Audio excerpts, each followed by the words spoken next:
Bismillahirrahmanirrahim. Assalamualaikum warahmatullahi wabarakatuh. Innal hamdalillah nahmaduhu wa nasta'inuhu wa nastaghfiruh wa na'udzu billahi min shururi anfusina wa min sayyiati a'malina. May yahdihillahu fala mudilla lahu wa man yudlil fala hadiya lahu. وأشهد أن لا إله إلا الله وحده لا شريك له وأشهد أن محمدا عبده ورسوله يا أيها الذين آمنوا اتقوا الله حق تقاته ولا تموتن إلا وأنتم مسلمون يا أيها الناس اتقوا ربكم الذي خلقكم من نفس واحدة وخلق منها زوجها وبث منهما رجالا كثيرا ونساء واتقوا الله الذي تساءلون به والأرحام إن الله كان عليكم رقيبا يا أيها الذين آمنوا اتقوا الله وقولوا قولا سديدا يصلح لكم أعمالكم ويغفر لكم ذنوبكم ومن يطع الله ورسوله فقد فاز فوزا عظيما أما بعد فإن أصدق الحديث كتاب الله وخير الهدي هدي محمد صلى الله عليه وعلى آله وسلم وشر الأمور محدثاتها فإن كل محدثة بدعة وكل بدعة ضلالة وكل ضلالة في النار أيها الناس. Ikhwan fillah azakumullah, kaum muslimin wal muslimat rahimakumullahu ta'ala jami'an. Ketahuilah bahwasanya agama Islam yang diajarkan Nabi kita Muhammad sallallahu alaihi wasallam, agama Islam yang kita peluk selama ini, mengandung dua pilar penting dalam pembahasannya, dalam ajarannya. Ada akidah, itu yang pertama. Ada syariah, itu yang kedua. Al-Islamu aqidatan wal Islamu syari'atan. Islam dengan akidahnya, Islam dengan syariatnya. Ini dua pilar penting bimbingan Islam secara kafah yang diajarkan Nabi kita Muhammad sallallahu alaihi wa ala alihi wasallam. Al-Islamu aqidatan, Islam secara akidah itu membicarakan tentang usulul iman, pondasi-pondasi keimanan seorang muslim, hal-hal yang berkaitan dengan keyakinan dalam kalbunya, yang nanti tentunya akan diwujudkan dengan syariatnya, amal zahirnya. Asy-syari'ah, al-Islamu syari'atan, Islam secara syariah ialah hal-hal yang berkaitan dengan amal-amal zahir atau yang berkaitan dengan amal-amal kalbu yang terkait dengan amaliyah. Islam secara syariat, di sana ada ubudiyatan, hal-hal yang berkaitan dengan ubudiyah bainal abdi wa rabbih, ibadah antara hamba dengan Rabbnya, disebut dengan ibadah mahdhah, hablum minallah, hubungan hamba dengan Rabbnya jalla wa ala. Ada pula muamalatan, syariat yang berkaitan dengan masalah muamalah, interaksi antar sesama hamba. Ada yang memulainya dengan pembahasan rumah tangga pernikahan. Ada yang memulainya dengan pembahasan bisnis perniagaan jual beli. Sampai urusan kenegaraan. Itu namanya muamalatan. Islam secara syariah ibadatan wa muamalatan dikenal dengan sebutan al-ahkamus syar'iyyah, hukum-hukum syariat. Karena hukum syar'i ada yang terkait dengan ibadah, ada yang terkait dengan muamalah. Secara bidang ilmunya dibahas dalam ilmu fiqih Islami. Ada fiqih ibadah, ada fiqih muamalah. Fiqih ibadah dari mulai bab air, bab taharah sampai akhir pembahasan masalah jihad, masalah pemerintahan, bahkan masalah perbudakan. Fiqih muamalah ada yang memulainya fikih ibadah dari mulai air sampai pembahasan haji. Fikih muamalah dari mulai pembahasan pernikahan atau pembahasan masalah jual beli sampai pembahasan masalah kenegaraan. Itu ibadatan wa muamalatan, masuk dalam kategori syariatan. Di sana ada hal yang lain. Islam secara syariah yang berkaitan dengan suluk wal akhlak wal adab. Ya, sulukan wa akhlaqan wa adaba. Berkaitan dengan tata krama, etika, adab, akhlak. Kaitannya dengan masalah akhlakiyah sulukiyah. Di sana ada pembahasan tazkiyatun nufus, pensucian jiwa, pembersihan hati. Dalam pembahasan etika adabun nafsaniyah, etika jiwa. Dan yang paling banyak adalah etika ketika bersosial masyarakat. Ada etika dalam rumah tangga, ada etika dengan kerabat dan famili, ada etika dengan tetangga-tetangga, ada etika dengan masyarakat luas, ada yang kaum muslimin, ada yang dengan non-muslim, etika dengan alam raya ini, hewan-hewan yang ada. Yang dibahas terkait dengan tata krama, etika. Itu namanya sulukun wa akhlakun wa adab. Ini dimasukkan dalam pembahasan al-Islamu syariatan. Islam itu kafah, menyeluruh, komprehensif, lengkap dan sempurna. Tidak hanya pembahasan tentang masalah prinsip keimanan, tapi juga berkaitan dengan perkara amal-amal zahir, ibadatan wa muamalatan wa suluka. Allah mengatakan dalam firman-Nya, "Al-yauma akmaltu lakum dinakum wa atmamtu 'alaikum ni'mati wa raditu lakumul Islam dina." Di Al-Maidah ayat yang ketiga.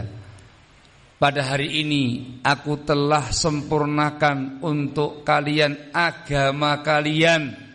Aku cukupkan untuk kalian nikmat-nikmatku atas kalian. Aku ridha Islam sebagai agama kalian. Sempurna, enggak ada yang kurang. Syamil, komprehensif. Menyentuh semua sendi-sendi kehidupan, dari mulai perkara duniawiyahnya, diniyahnya, zahiriyahnya, batiniyahnya. Ikhwan fillah azakumullah.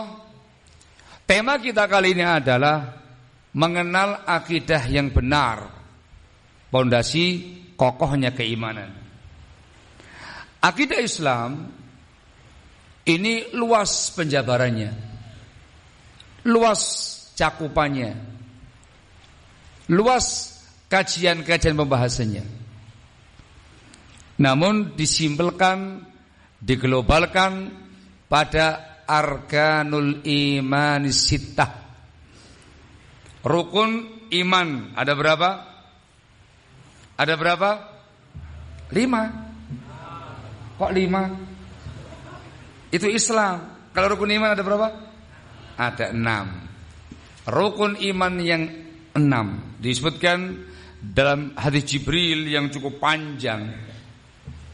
Ya, ketika Nabi kita Muhammad SAW sedang bermajlis dengan sebagian sahabatnya, tiba-tiba datang seseorang yang begitu hitam, rambutnya begitu putih, pakaiannya tidak nampak pada dia bekas-bekas safar, tapi tidak ada yang kenal dia dari kalangan kamu. Umumnya kalau orang lokal dikenal kan gitu ya. Kalau dia orang jauh kusut masai kan gitu ya. Ini Masya Allah tampan, ganteng, rambutnya kelemis-kelemis hitam, bajunya putih. Kenal tidak? Orang jauh kok tidak ada tanda orang jauh. Nanti di akhir hadis Rasul memberitakan itu adalah malaikat Jibril yang menjelma menjadi manusia biasa. Di sana malaikat Jibril bertanya banyak hal kepada Nabi kita Muhammad sallallahu alaihi wasallam tentang masalah Islam, tentang masalah iman, tentang masalah ihsan.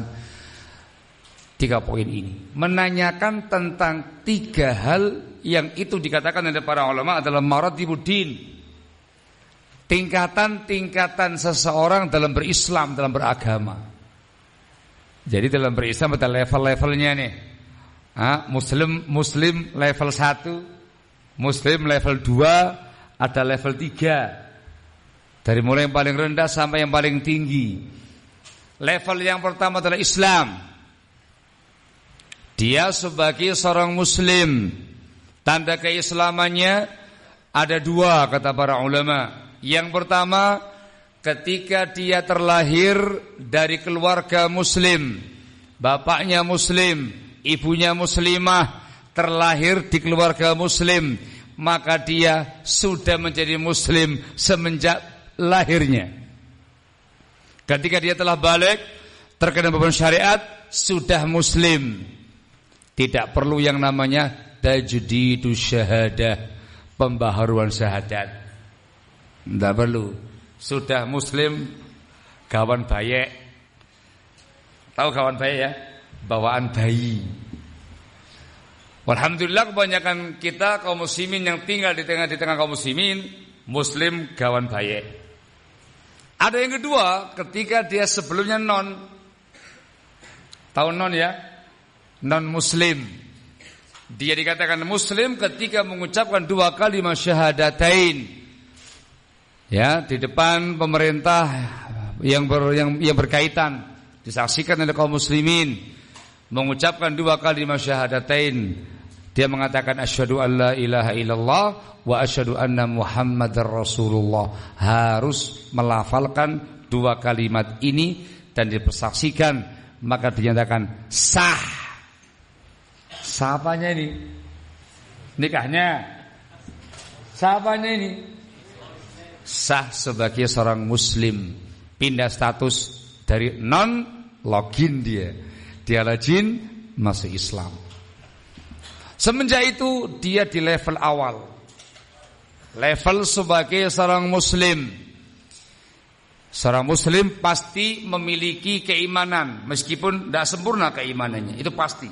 Tidak mungkin muslim tambah keimanan. Di level ini barakallahu fikum, dia harus melaksanakan konsekuensi keislamannya.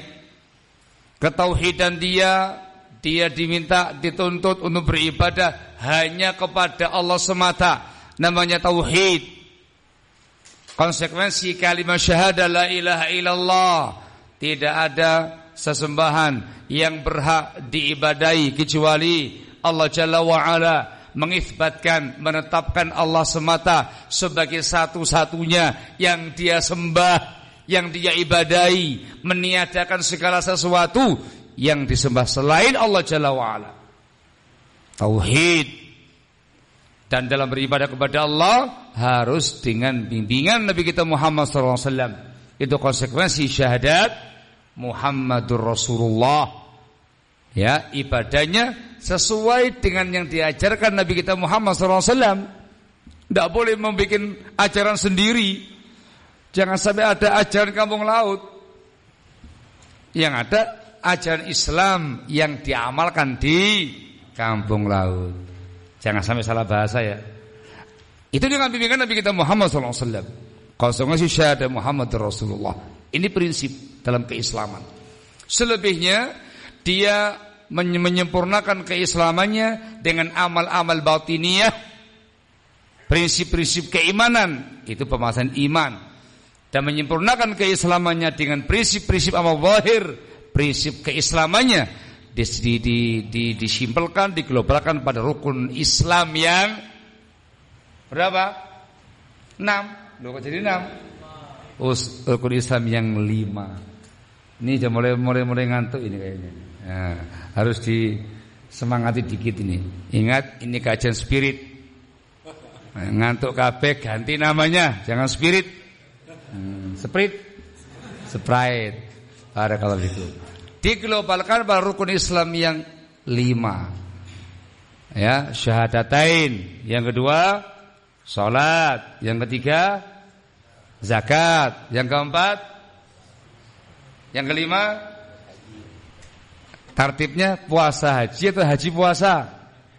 Ada 2 tartib disebutkan dalam hadis, puasa haji, hadis yang lain haji baru berpuasa. Tidak ada masalah. Yang penting rukun Islam yang 5. Ketika dia menyempurnakan itu dan keimanannya dia perbaiki, levelnya naik, level mukmin. Jadi mukmin itu bukan semata-mata muslim. Ini muslim yang level tinggi.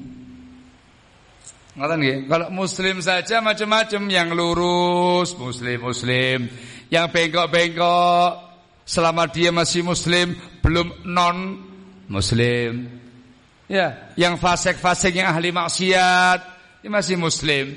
Yang terpapar paham-paham radikal, lanjut masih muslim ya. Jangan terlalu overlapping dalam menyikapi. Selama dia muslim, meskipun dia terpapar paham radikal, dia jatuh dalam kemaksiatan, muslim. Tapi muslim yang bengkok, muslim yang error, yang menyimpang. Barakallahu fikum. Dia masih muslim. Dikatakan non muslim ketika murtad dari Islam.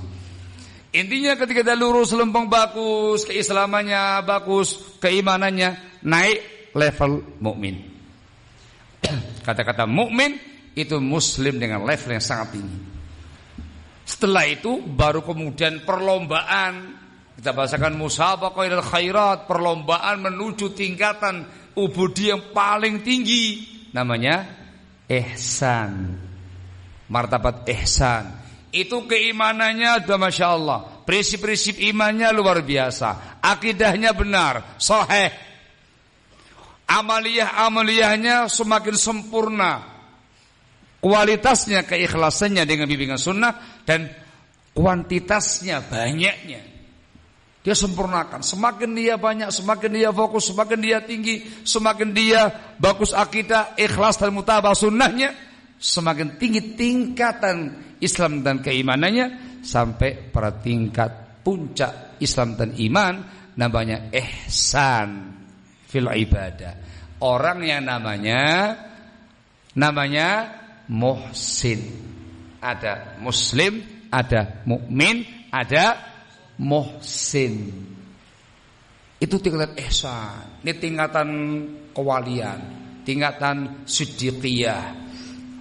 Bahkan ada yang spesial, dikarenakan ditunjuk langsung dengan wahyu, namanya tingkatan nubuwah dan risalah. Ya, ini tingkatannya paling tinggi, waziyadah. Lebihnya, spesialnya dikatakan sebagai seorang nabi, seorang rasul yang dikasih wahyu. Yang tidak dapat wahyu, ini siddiqiyah, lalu syuhada, lalu shalah, salihin. Sehingga dikatakan dalam ayat minan nabiyyina wasiddiqina wasyuhada'i wassalihin. Selain tingkatan nabi dan rasul, hanya siddiqin, syuhada dan salihin, paling tinggi. Disebutkan dalam hadis Jibril tadi ya, ikhwan. Kembali pada tema kita. Setelah menanyakan apa itu Islam, Jibril alaihissalam menanyakan akhbirni mal iman. Beritakan kepada aku apa itu keimanan. Ini sedikit sejarah ilmu ya, labas supaya dipahami dengan baik. Dahulu di kalangan para salaf di era Nabi kita Muhammad SAW, para sahabat, tabi'in, atau tabi'in, era salafun salih, istilah yang syar'i yang masyhur adalah iman. Keimanan, keislaman gitu. Ya, syariah, sunnah. Itu nama-nama dahulu. Jadi ketika antum mengkaji buku akidah, lalu antum mengkaji membaca bukunya para salaf, jarang dengan nama akidah. Yang ada kitabul iman, kitabus sunnah, kitabut tauhid. Itu yang dimaukan adalah prinsip-prinsip keimanan dan dimasukkan di dalamnya secara khusus tentang al-imanu billah, tauhidullah. Kemudian setelah itu dimunculkan istilah akidah. Bisa dikatakan orang pertama yang memunculkannya adalah Tahawi rahimahullah dalam akidah tahawiyahnya. Lalu As-Sabuni rahimahullah dalam bukunya Aqidah Salaf Ashabul Hadis. Baru muncul kata-kata akidah. Kalau dilihat dari sisi bahasa Arabnya, ini dakhil ini. Ini kalimat-kalimat yang disusupkan dalam bahasa Arab, bukan asli bahasa Arab. Kalau bahasa Arabnya adalah i'tiqad. Kalau akidah itu baru muncul. Al-muhim sampai sekarang disebut dengan masalah akidah. Hadisnya mal iman. Apa iman itu? Kita terjemahkan sekarang, apa akidah itu? Maka dijawab oleh beliau sallallahu alaihi wasallam, an tu'mina billahi wa malaikatihi wa kutubihi wa rusulihi wa tu'mina bil ba'thi ba'dal mauti wa bil qadri khairihi wa syarrih. Yang namanya iman, engkau beriman kepada Allah Jalla wa Ala, para malaikatnya, kitab-kitab sucinya, para rasulnya. Engkau beriman dengan hari kebangkitan setelah kematian, hari akhir, dan engkau beriman dengan takdir baik dan buruknya. Wa fi lafdhin hulwihi wa murrihi, yang manis dan yang pahit-pahitnya. Ini yang kemudian dikenal dengan sebutan rukun iman yang 6. Semua pembahasan akidah Islam yang dikaji oleh para ulama dengan buku-buku ulama pembahasan masalah tauhid, sunnah, iman, akidah, yang dengan sanadnya, yang dengan matanya, yang dijabarkan panjang, itu semuanya penjabaran tentang rukun iman yang 6. Dari semua tadi rukun iman, rukun Islam, satu muaranya, satu porosnya, yaitu al-imanu billah, iman kepada Allah Jalla wa'ala. Iman kepada Allah meliputi al-imanu biwujudillah, keimanan dengan adanya Allah Jalla wa'ala.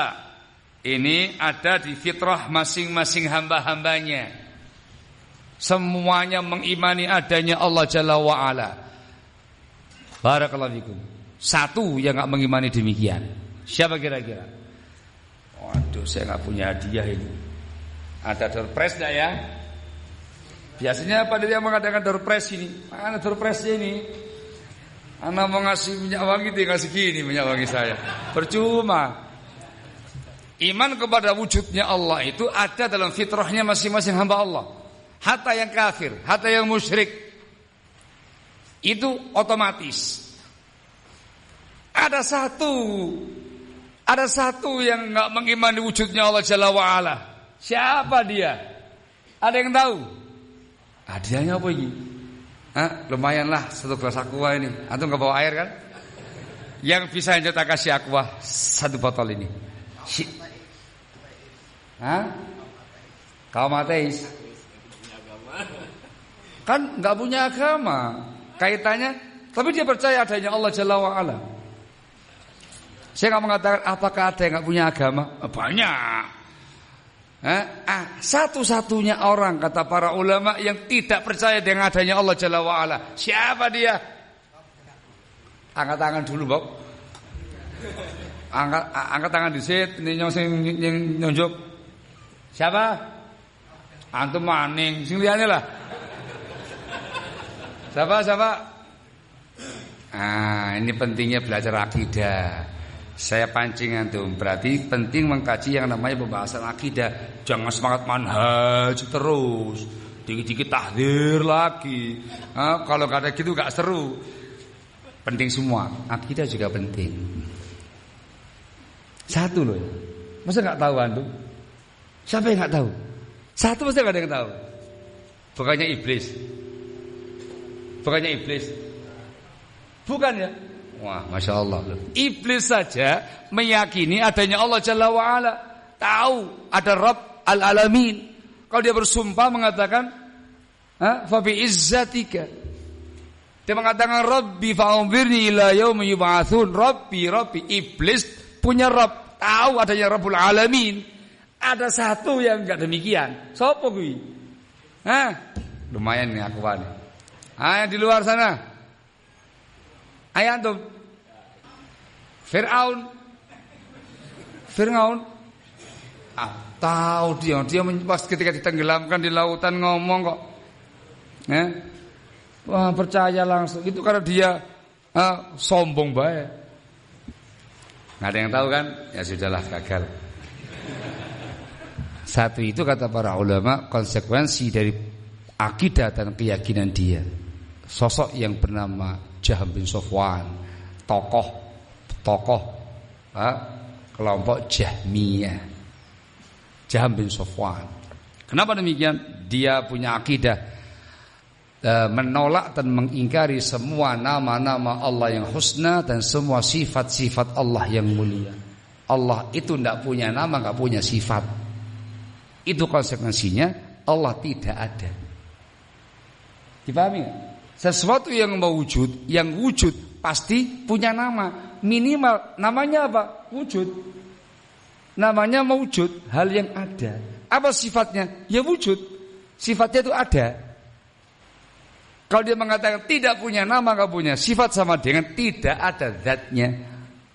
Sama dengan Allah tidak ada. Itu lebih kafir dari iblis tadi, dari Fir'aun tadi. Sedikit supaya tertarik belajar akidah. Itu pendalaman-pendalamannya. Iman kepada Allah itu terkait dengan iman dengan wujudnya Allah Jalla wa'ala. Ini fitrah. Yang kedua, al-imanu bi rububiyatillah. Iman dengan rububiyah Allah Jalla wa'ala, meyakini Allah sebagai Rabb kita. Dikatakan Allah sebagai khaliquna wa raziquna wa mudabbiru umurina. Itu 3 poin. Allah yang menciptakan kita. Allah yang ngasih rezeki kepada kita. Saya tekankan nih, rezeki kepada kita. Allah yang kasih, bukan yang lain. Minta kepada Allah, jangan kepada yang lain. Allah yang mengatur segala urusan kita. Dikatakan fil khalqi war rizqi wat tadbir.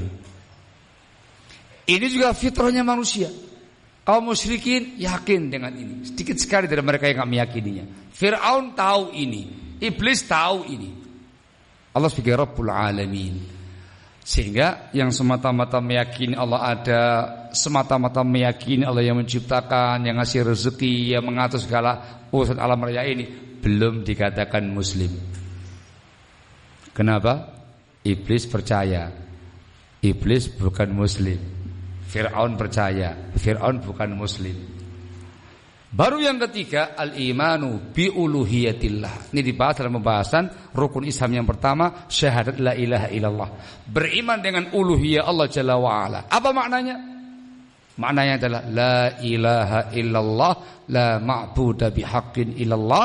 Tidak ada sesembahan yang berhak diibadahi kecuali Allah Jalla wa'ala. Kalau kitanya namanya tauhidul ibadah. Ifratullahi tabaraka wa ta'ala bil ibadah. Mengesahkan Allah dengan ibadah kita. Bahasa lebih simpel lagi, sarful ibadati lillahi wahdah. Kita mempersembahkan ibadah ini hanya untuk Allah semata. Itu tauhid. Dibahas di rukun Islam yang pertama, dan itu dibahas dalam rukun iman yang pertama pula, al-imanu billah. Ini dikaji panjang, wujud Allah, rububiyah Allah, uluhiyah Allah, dibahas panjang pada pembahasan la ilaha illallah di dalam kitab tauhid. Ilmu sekarang ini namanya ilmu tauhid. Yang keempat, al-imanu bi asma'i wa sifatih. Beriman dengan nama-nama yang husna dan sifat-sifat Allah yang sempurna, yang ulia. Ini dibahas panjang di buku akidah. Barakallahu fikum. Ini paling panjang. Ketika kita membahas pembahasan masalah akidah, akan diajari bagaimana pemahaman yang benar tentang asma dan sifat. Dikasih kaidah-kaidah Ahlussunnah dalam pembahasan asma dan sifat.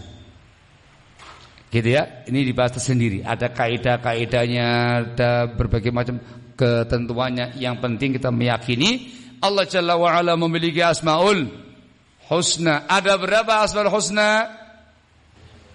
Walillahil asmaul husna fad'uuhu biha. Allah memiliki asmaul husna, maka berdoalah dengan menyebut asma husna tadi. Ada berapa?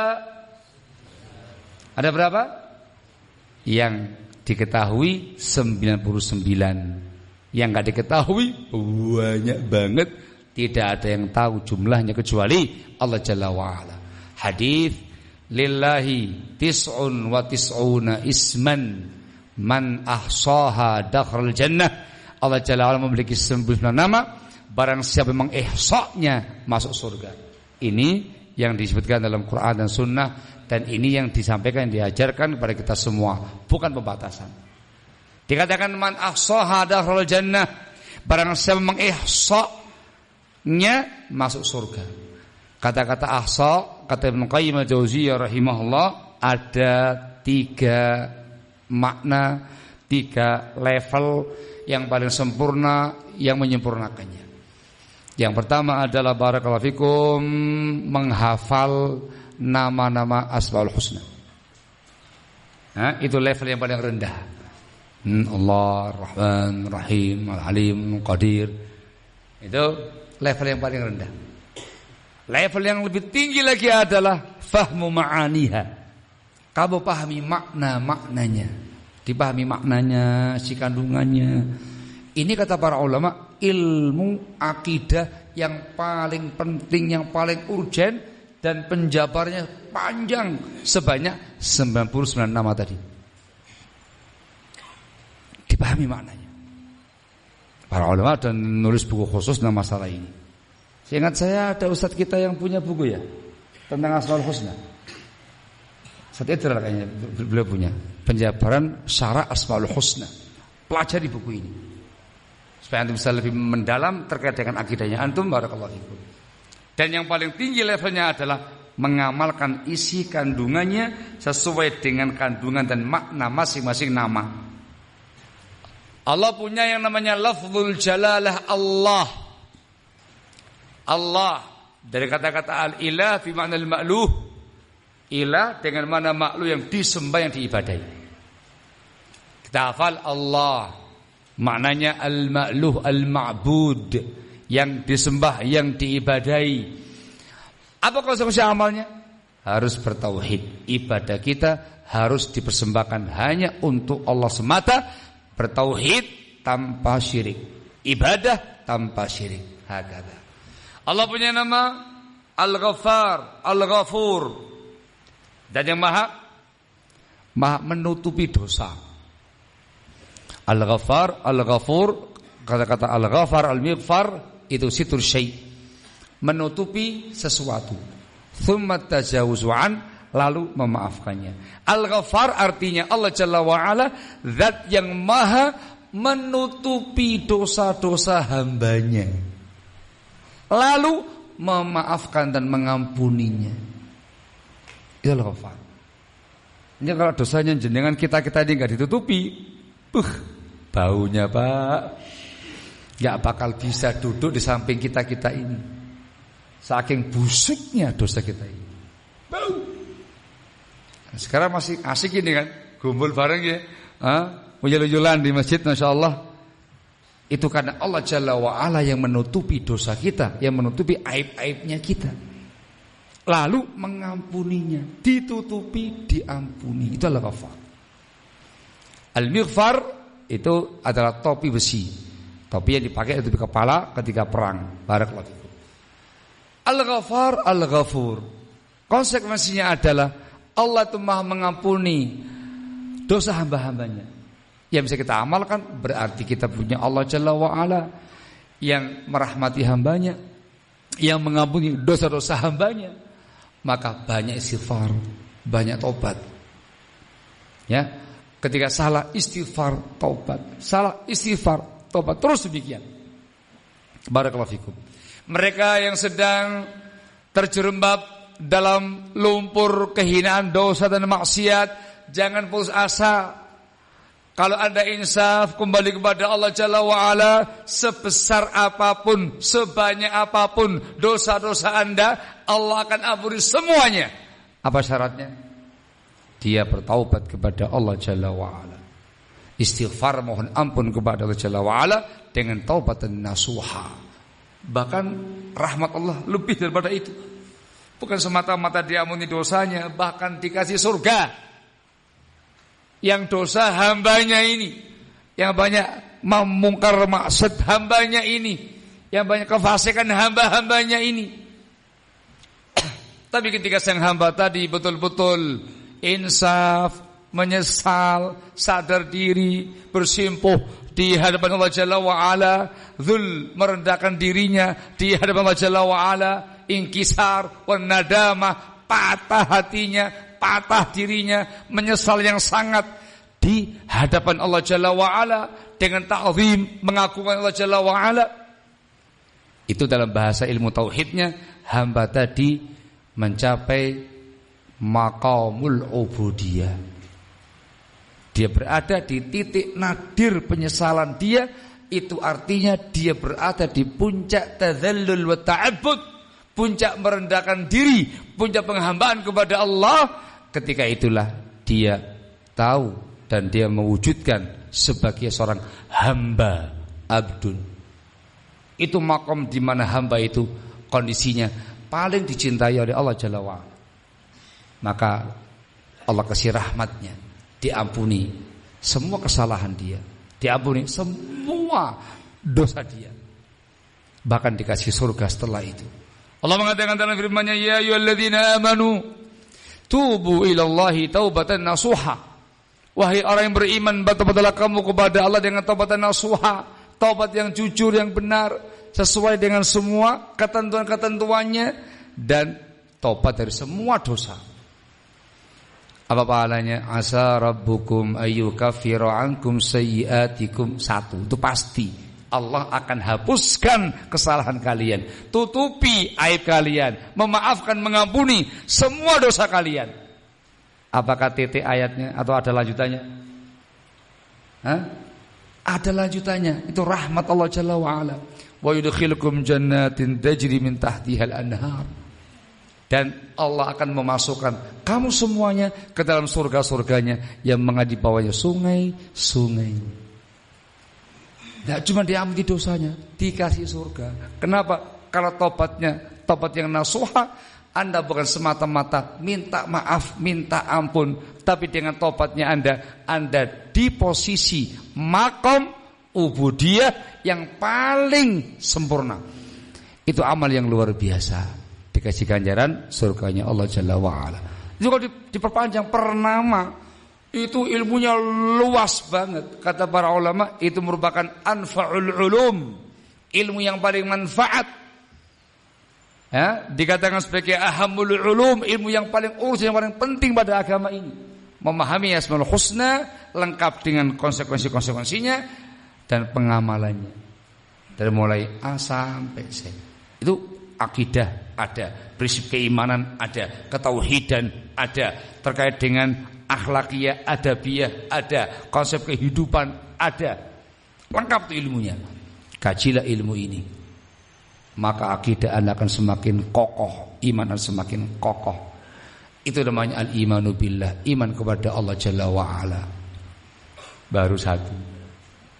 Dan ini muaranya. Semuanya kembali kepada iman kepada Allah. Semuanya kembali pada iman kepada Allah Jalla wa'ala. Itu kenapa ketika ada salah seorang sahabat bertanya kepada beliau SAW, meminta kepada beliau SAW menjabarkan tentang Islam dengan satu kata, beliau hanya mengatakan qul amantu billah tsumma istaqim. Ya Rasulullah, qul li fil islami qawlan la as'alu anhu ahadan ghairak. Ya Rasulullah, sampaikan, ucapkan untukku tentang Islam dengan satu kata. Islam dalam satu kata. Aku tidak bakal bertanya lagi pada orang lain selain kau ya Rasulullah. Beliau mengatakan qul, ucapkanlah amantu billah. Aku beriman kepada Allah Jalla wa Ala. Itu Islam dengan satu kata, iman kepada Allah. Semua pembahasan akidah, pembahasan syariah, semua kembali kepada al-imanu billah. Iman kepada Allah Jalla wa Ala. Kalimah la ilaha illallah. Yang lain yang menyempurnakannya dan konsekuensi-konsekuensinya. Setelah itu baru kemudian istiqomahlah di atasnya. Barakallahu fikum. Ini kalau antum kaji, antum cermati, dikaji satu persatu dengan detail, dikaji yang mengkajinya ulama sunnah, du'atus sunnah yang mengerti akidah sunnah, itu kata kuncinya. Kalau berakidah dengan akidah yang lain tambah sesat. Yang sunnah itu akan terpatri akidah yang jazim, i'tiqadun jazim, akidah yang sangat kuat, sangat kokoh, menghujam dalam kalbu yang paling dalam. Dan semata-mata i'tiqad yang sangat kuat. Al-muthmir lil a'malus salihah wal akhlaqil fadilah. Iman yang kokoh, akidah yang kuat tadi akan membuahkan amal-amal yang saleh dan akhlak yang mulia. Tandanya sidqul i'tiqad, jujurnya akidah seseorang diwujudkan dengan amaliyah dan akhlakiyahnya. Barakallahu fiik. Pada yang kedua pembahasan tentang malaikatihi, malaikat Allah Jalla wa Ala.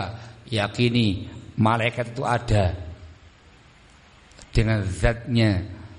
Jangan dengarkan omongan bualan yang akidahnya rusak, yang mengingkari adanya malaikat. Tidak ada malaikat itu, Pak. Yang disebutkan dalam ayat hadits malaikat apa bahasa Inggrisnya? Angel.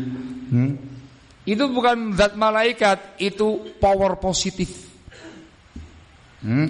Power positif namanya quwwatun khairiyah gitu. Ini ahli filsafat. Ada kufur. Hati-hati, ini kekufuran. Anda ingkar malaikat, kekufuran. Barakallahu fiikum. Ada malaikat dengan sifat-sifatnya, dengan penciptaan-penciptaannya. Allah terangkan lengkap dalam Al-Qur'anul Karim. Juga Rasul menyebutkan dalam hadisnya. Malaikat diciptakan dari apa? Dari apa? Malaikat diciptakan dari apa? Dari nur, dari cahaya. Apakah berarti makhluk cahaya? Ada cahaya berkelebat malaikat? Tidak. Itu asal penciptaannya dan sudah berubah. Malaikat makhluk Allah Jalla wa Ala memiliki zat. Mereka adalah makhluk Allah yang memiliki sayap. Mathna wa thulatha wa ruba'. Ada yang punya 2, 3, 4 sayap. Yazidu fil khalqi ma yasha'. Allah menambahkan pada penciptaan malaikat tadi yang Allah kehendaki. Malaikat Jibril alaihi wasallam punya berapa sayap? Dalam hadis 600 janah, 600 sayap. Satu sayapnya menutupi satu ufuk. Jangan bayangke wis gede pol besar. Satu sayap menutupi ufuk. Ada ufuk timur, barat, utara, selatan. Satu ufuk itu ditutupi satu sayapnya malaikat Jibril. Besar. Gak mungkin diilustrasi wis angel wis. Nah, tapi yakinilah. Dan yang paling penting tugas-tugas mereka. Dan yang paling penting di sini adalah beberapa malaikat yang tugas mereka berkaitan langsung dengan pembahasan kita. Malaikat Jibril, apa tugasnya? Menyampaikan wahyu. Ini langsung terkait dengan pembahasan keislaman kita. Ya, kita harus meyakini Allah Jalla wa Ala terkadang menyampaikan wahyu langsung kepada Nabi kita Muhammad SAW. Kapan itu? Kapan itu? Pada peristiwa Mi'raj. Terkadang melalui mimpi-mimpi. Ru'yal anbiya hakun. Mimpinya Nabi itu benar. Terkadang seringkalinya melalui malaikat Jibril alaihi salam. Kalau Anda mengingkari para malaikat, bahaya akidah kamu nanti. Kamu jangan mau dibodohi sama orang-orang ahli filsafat itu. Kalau malaikat tidak ada, enggak ada malaikat Jibril, lah yang bawa wahyu siapa? Angel positif. Kekuatan positif. Hati-hati. Nampak sederhana, tapi itu membahayakan akidah. Terkait dengan para anbiya wa rusul, kitab-kitab suci juga sangat penting sekali. Kita mengimani semua kitab suci yang sebelumnya. Ada Zabur, ada Taurat, ada Injil, ada Suhuf Ibrahim, dan yang paling penting adalah Al-Quranul Karim. Ini dibahas panjang oleh para ulama tentang Al-Quranul Karim. Al-Quran kalamullah, ghairu makhluk, ila akhiri, dibahas panjang. Terkait dengan bagaimana akhlak kita pada Al-Quranul Karim, dibahas panjang oleh para ulama. Itu kitab suci. Para anbiya wa rasul, para rasul yang dikenal namanya dan yang tidak dikenal namanya. Jumlahnya sangat banyak. Para anbiya sangat banyak jumlahnya. Para rasul berapa jumlahnya? Dalam hadis 300 sekian jumlahnya. Yang termasuk yang disebutkan dalam Al-Quran ada 25 nabi. Ada 25, ada ulul azmi, ada 5. Dan yang paling terkait dengan kita adalah Nabi kita Muhammad sallallahu alaihi wasallam. Imani semuanya, terutama Nabi kita Muhammad sallallahu alaihi wasallam. Muslimin, mukminin itu beriman dengan semua nabi, semua rasul. Kalau yang non iman dengan nabi yang ada pada mereka, tidak mau dengan Nabi kita Muhammad SAW, sehingga dikatakan kufur. Kalau kita Nabi Muhammad diimani, yang lain juga diimani. Nabi Allah Isa, Nabi Allah Musa, Nabi Allah Ibrahim, semua diimani. Yang terkait dengan kita, Nabi kita Muhammad SAW, dibahas panjang tentang konsekuensi syahadah Muhammadur Rasulullah.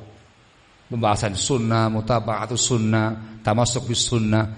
Ini nanti di kalangan para ulama kita terkait dengan bidang ilmunya disebut dengan al-umur al-manhajiyah, yang terkait dengan manhaj kita. Itu penjabar lengkapnya terkait dengan syahadah Muhammadur Rasulullah. Barakallahu fikum. Dipahami ya? Supaya antum tahu benang merah ilmu yang ada ya kan. Semua kembali pada rukun iman yang 6. Kemudian hari akhir, yang namanya hari akhir, al-imanu bi kulli ma akhbara mimma yaqau ba'dal maut. Al-imanu bi kulli ma sayaqau mimma ba'dal maut. Beriman dengan apa yang Allah khabarkan, yang Allah khabarkan dari semua peristiwa setelah kematian. Dimulai dari alam barzakh, azab kubur, nikmat kubur, semua peristiwa di alam barzakh, rinci detail dibahas oleh para ulama. Lalu terkait dengan bangkitnya kiamat, step by step, satu persatu dibahas peristiwa-peristiwanya. Ada nafkhus sur, malaikat Israfil yang meniupkan trompetnya, yang pertama, yang kedua, ada yang mengatakan yang ketiga juga, hancur dunia, dibangkitkan lagi terus sampai ujungnya adalah al-jannah wan nar, surga dan neraka. Ada yang fil jannah, ada yang fil nar. Fariqun fil jannah wa fariqun fis sa'ir. Dan ini sangat penting, dan ini efek positifnya berkaitan dengan masalah keikhlasan kita, ketulusan kita di dalam beribadah kepada Allah Jalla wa'ala. Yang iman kepada hari akhirnya kuat, akan semakin ikhlas, semakin tulus dalam berubudiyah kepada Allah. Tidak bakal noleh dunia, tidak bakal noleh yang namanya harta, tahta, wanita, dan yang lain-lainnya. Karena dia yakin semuanya akan diambil di yaumul qiyamah nanti di sisi Allah Jalla wa'ala. Iman kepada takdir, ini lebih luas lagi penjabarannya. Barakallahu fikum. Ini semua dibahas panjang lebar oleh para ulama kita dalam pembahasan buku-buku akidah, buku-buku tauhid, buku-buku sunnah, buku-buku iman. Kalau sekarang buku-buku akidah, akidah salafiyah, akidah ahlus sunnati wal jamaah, akidah al-firqatun najiyah, akidah at-taifah al-mansurah. Ini saya bahasakan di karangan itu yang dibahasakan oleh Syekhul Islam Ibnu Taimiyah rahimahullahu tabaraka wa taala dalam buku beliau Al-Aqidah Al-Wasithiyah. Setelah muqaddimah beliau mengatakan nama ba'du fa hadza i'tiqadu al-firqatin najiyatil mansurati ila qiyamis sa'ati ahli sunnati wal jamaati wa huwa al-imanu billahi wa malaikatihi wa kutubihi wa rusulihi wal ba'thi ba'dal mauti wal imani bil qadari khairihi wa syarrihi. Inilah ishak kepada buku yang bakal beliau tulis yang beliau jabarkan. i'tiqadnya firqatun najiyah, firqah yang selamat, al-mansurah yang Allah bela ila qiyamis saah sampai hari kiamat nanti. Firqatun najiyah taifal mansurah, ahlus sunnah wal jamaah. Semuanya sama, mereka adalah kaum muslimin yang berislam dengan bimbingan sunnah. Al-firqatun najiyah taifal mansurah, ahlus sunnah wal jamaah, ahlul hadis, sekarang disebut dengan salafiyun. Apa akidahnya? Iman kepada Allah, para malaikatnya, kitab sucinya, para rasulnya, iman dengan kebangkitan setelah kematian, hari akhir, dan iman pada takdir baik dan buruknya. Ini dikaji panjang lebar oleh para ulama, belajar akidah supaya semakin kokoh akidah Anda. Dan ini prinsip Ahlus Sunnah. Ketika antum mengkaji akidah, ketika antum mengkaji syariah, ketika antum mengkaji muamalah, fikih, antum mengkaji akhlak adab, semua ulum syariah, antum kaji ulum-ulum agama, ilmu agama Allah yang mulia ini, pasti antum akan mendapati dalam pengkajiannya dua hal. Ya, ini namanya keterkaitan akidah dengan pembahasan manhajiyah. Dua hal. Yang pertama, taksil. Anda akan dijelaskan di sana pokok-pokok prinsipnya, prinsip-prinsip akidahnya, prinsip ubudiyahnya, prinsip fikih Islamnya, akhlak yang bagusnya, ibadahnya. Diterangkan ini yang merupakan pokok akidah kita, ini prinsip akidah kita. Diterangkan semuanya dengan adillah, ayat, hadis, ijma'nya para ulama. Dijabarkan semuanya. Ada yang kedua, yaitu tahdzir. Akan disampaikan di sana tahdzir, peringatan keras, warning keras, rudud ilmiah, bantahan keras terhadap yang menyimpang dari akidah, yang menyimpang dari ubudiyah, yang menyimpang dari akhlak wal adab, yang menyimpang dari muamalah. Disampaikan semuanya itu. Terkhusus bab akidah. Ketika anda mengkaji akidah, yang dikaji bukan semata-mata ini akidah Ahlus Sunnah wal Jamaah rukun iman yang 6, dijabarkan panjang lebar dengan adilahnya. Yang lebih panjang lagi ialah anda akan disampaikan di buku akidah itu warning keras, dikasih warning hati-hati dengan al-aqidah al-munharifah, akidah-akidah yang menyimpang, penyimpangan akidah, lengkap dengan siapa kelompoknya, siapa golongannya, sak tokoh-tokohnya. Nah, di sini keterkaitan akidah dan perkara manhajiyah yang ada. Anda akan diajak berselayar, berselancar, mana bahasanya ya? Menyelami dunia apa ini? Dunia apa ini? Dunia tentang siapa Ahlus Sunnah wal Jamaah, siapa al-firqatun najiyah taifal mansurah, siapa salafiyun, siapa muslim yang betul-betul akidahnya benar di atas sunnah, dan diajak berselancar tentang dunia al-firaqud dhallah, berbagai macam kelompok-kelompok yang sesat yang menyimpang akidahnya. Itu pembahasan khusus dirinci. Tadi ada Jahmiyah, ada apalagi Mu'tazilah, ada apalagi Qadariyah, Jabriyah, Murji'ah, Sufiyah, ya, yang lain-lainnya. Ya dikatakan ya nisbah gitu. Itu dikaji, dipelajari oleh para ulama.